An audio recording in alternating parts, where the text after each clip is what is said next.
കയ്പമംഗലം 3 പീടികയിൽ ജ്വല്ലറി ഉടമയെ കബളിപ്പിച്ച് യുവാവ് 8 പവന്റെ സ്വർണ്ണാഭരണങ്ങൾ തട്ടിയെടുത്തു.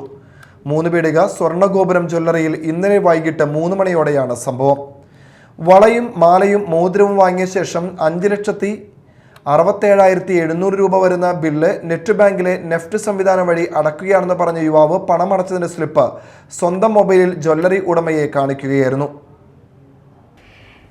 നെഫ്റ്റ് ആയതിനാൽ ജ്വല്ലറിയുടെ അക്കൗണ്ടിൽ ഇതിൻ്റെ സന്ദേശം എത്താൻ വൈകുമെന്നും ഇയാൾ ജ്വല്ലറി ഉടമയെ ധരിപ്പിച്ചു.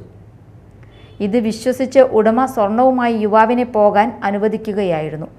എന്നാൽ 1 മണിക്കൂർ കഴിഞ്ഞിട്ടും പണം അക്കൗണ്ടിൽ എത്താതായതോടെ ഉടമ യുവാവിനെ ഫോണിൽ വിളിച്ചു ചോദിച്ചെങ്കിലും പണം ഉടൻ എത്തുമെന്നാണ് ഇയാൾ അപ്പോഴും ഉടമയോട് പറഞ്ഞത്.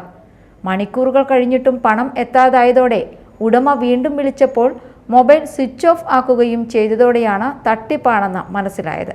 ബാങ്കിൽ അന്വേഷിച്ചപ്പോൾ 2 ലക്ഷത്തിൽ കൂടുതൽ നെഫ്റ്റ് വഴി അയക്കാൻ കഴിയില്ലെന്നറിഞ്ഞതോടെ ജ്വല്ലറി ഉടമ ഉടൻ തന്നെ പോലീസിൽ പരാതി നൽകുകയായിരുന്നു.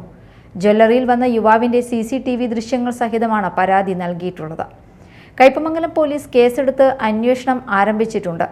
അതേസമയം തട്ടിപ്പ് നടത്തിയ യുവാവ് ഇന്നലെ തന്നെ 3 പീടികയിലെ മറ്റൊരു കടയിലും കൊടുങ്ങല്ലൂരിലെ മറ്റൊരു ജ്വല്ലറിയിലും തട്ടിപ്പ് നടത്താൻ ശ്രമിച്ചതിൻ്റെ CCTV ദൃശ്യങ്ങളും പുറത്തു വന്നിട്ടുണ്ട്.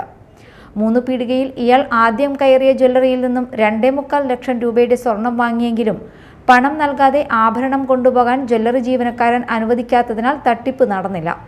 ഇതിന് ശേഷമാണ് തട്ടിപ്പ് നടന്ന ജ്വല്ലറിയിൽ ഇയാൾ എത്തിയത്. പ്രതിക്കായി അന്വേഷണം ഊർജിതമാക്കിയതായി കയ്പമംഗലം പോലീസ് ഇൻസ്പെക്ടർ പറഞ്ഞു. Media time, Kodungallur.